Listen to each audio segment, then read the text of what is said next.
In this piano tutorial, I want to share a different way of playing a progression that most of us already know, right? The 7-3-6 progression. And I want to show one of my favorite voicings, right, for this same progression. But let's start off in the basic way, right? We're in C major. The 7-3-6 progression, I consider it sort of a set of passing chords that lead us to the 6th chord, okay?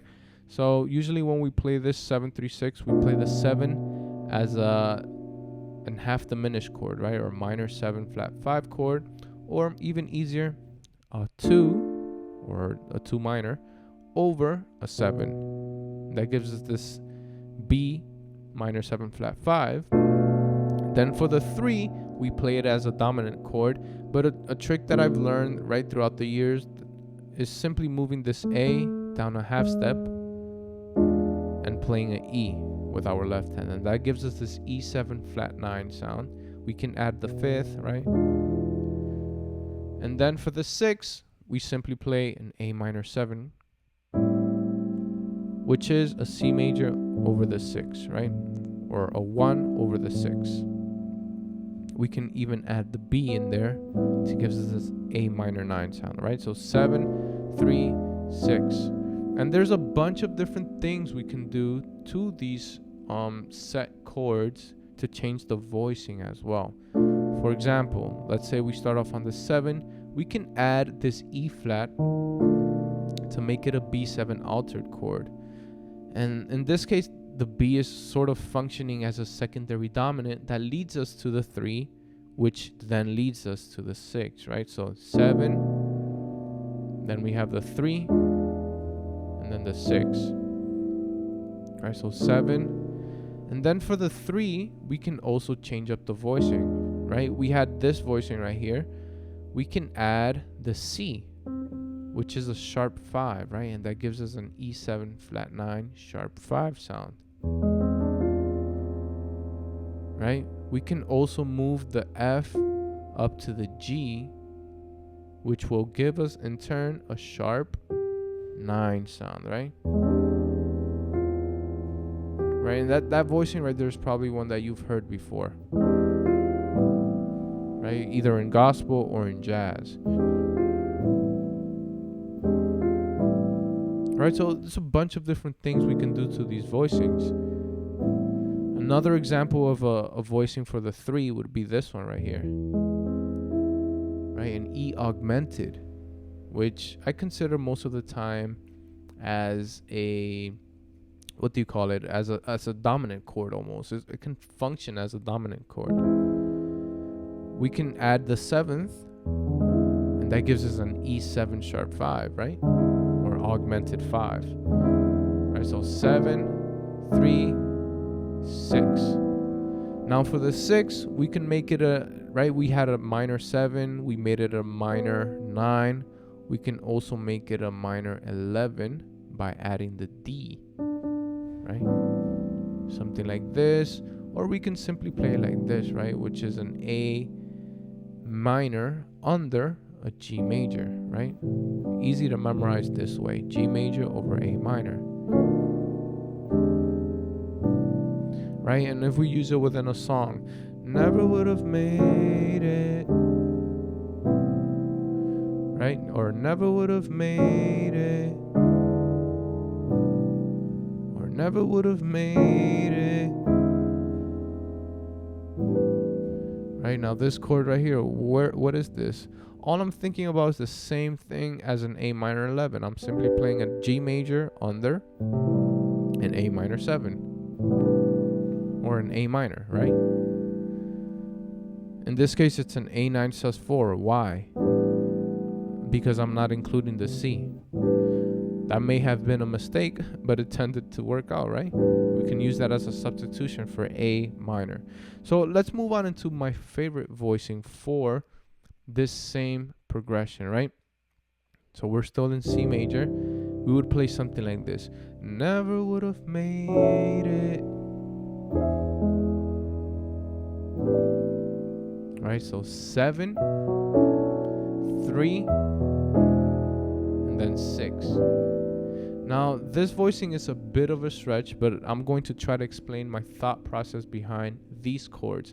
And you're going to notice that even though there's a little bit of theory behind the chord, some of it is actually just muscle memory and memorizing different movements, almost in the same way that we memorized this movement where we move the A down a half step to get to this 3, right? It's similar to that same movement. So we start off on the 7, which is this voicing right here, B minor 11, right?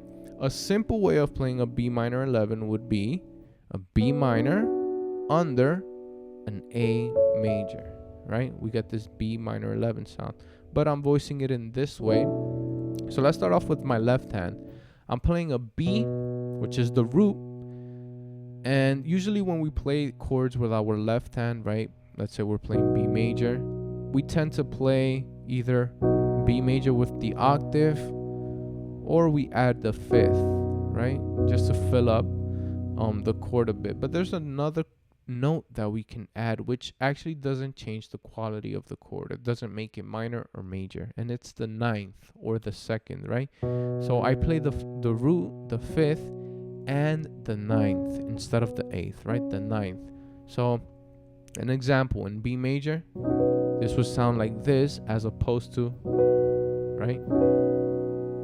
Because it's a slightly different color. Same for B minor. Instead of playing this, I would play this, right? That add 2 or add 9 gives it a different color. So that's what I'm doing for my left hand. Now my right hand is actually playing a different version, I guess we can call it, of a D major 9 chord. But in this case, I consider this chord a little bit too uncomfortable for my hand, right? It's a bit of a stretch. So I modified it slightly, right? Because if we look back into our left hand, we have B, F sharp, and C sharp.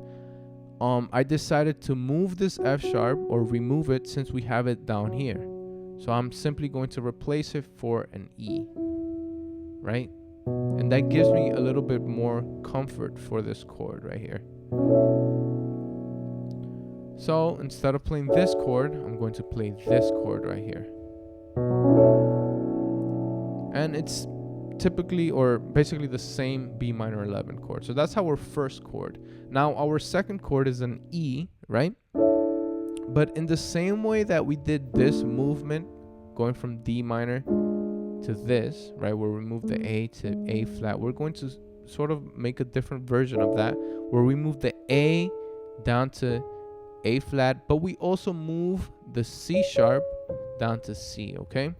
So we go basically the top two, or sorry, the second and the third note from the top, we're going to move down a half step.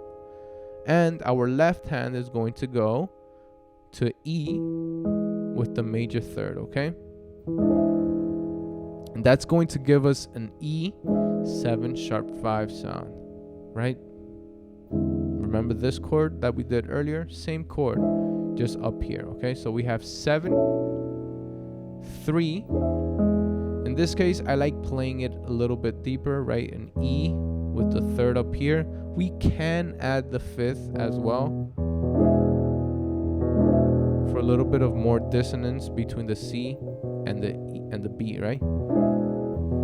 Something like that. And then our third chord is going to be the 6, which is A minor 11. And it's the exact same voicing that we used for the B minor 11, right? We're just simply going to shift it to A minor, okay?